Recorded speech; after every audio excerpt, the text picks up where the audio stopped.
তো এটার জন্য তোমাদের প্রথমে একটি যে কোনো ব্রাউজার ওপেন করতে হবে। আমি আমার ক্রোম ব্রাউজারটি ওপেন করলাম এবং ব্রাউজারটি ওপেন করার পর আমি এখানে লিখলাম degree first year form fill up 2024।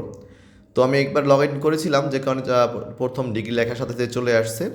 তো আসার পর তোমাদের যেটা করতে হবে, অনেকগুলো উইন্ডো আসবে, অনেকগুলো ওয়েবসাইট আসবে। প্রথম যে ওয়েবসাইটটা আছে অনলাইন ফর্ম ফিল আপ, তোমাদেরকে এখানে ক্লিক করতে হবে। তো আমি এখানে ক্লিক করার পর তোমার এই ধরনের একটা পেজ চলে আসবে। দেখো এখানে কিন্তু অনেকের জন্য আছে, 2023 সালের পরীক্ষার্থীদের জন্য আছে, 22 সালের আছে এবং 22 সালের যারা মাস্টার্স দেবে তাদের জন্য আছে। তো আমাদের দরকার প্রথমটা এখানে।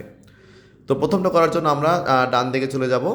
ডান দিকে যে এখানে লেখা আছে অ্যাপ্লাই ফর স্টুডেন্টস, এখানে আমরা ক্লিক করব।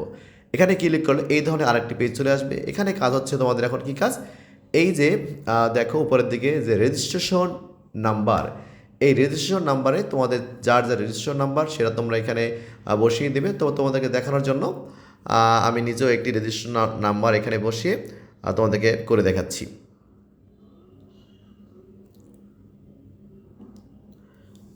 তো দেখো আমি একটি রেজিস্ট্রেশন নাম্বার এখানে লিখতেছি।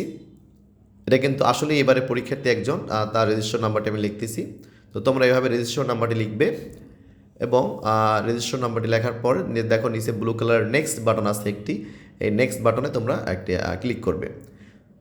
হ্যাঁ, নেক্সট বাটনে ক্লিক করার পর দেখো তোমার তথ্য কিন্তু চলে আসছে। যেমন এখানে চলে আসছে মনি আক্তার, আবু জাফর, এভাবে যার যার তথ্য সেটা চলে আসবে।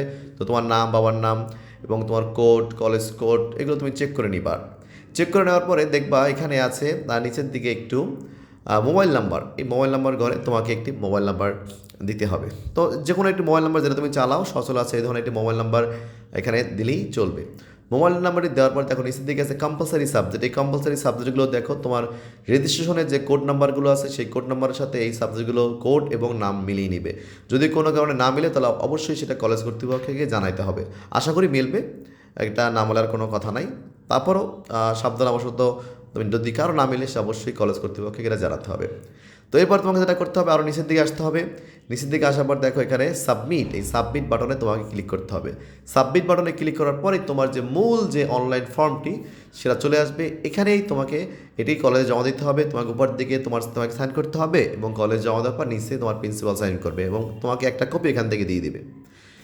তো এই হচ্ছে মূল কাজটা। এটা তুমি সেভ করে রাখো এবং সেভ করার পর তোমার যে কোনো প্রিন্টার থেকে এটা তুমি প্রিন্ট করে নিয়ে আসো। 10 টাকা বা 15 টাকা নেবে। এই খুবই সহজ কাজ। এই কাজের জন্য দোকানদারকে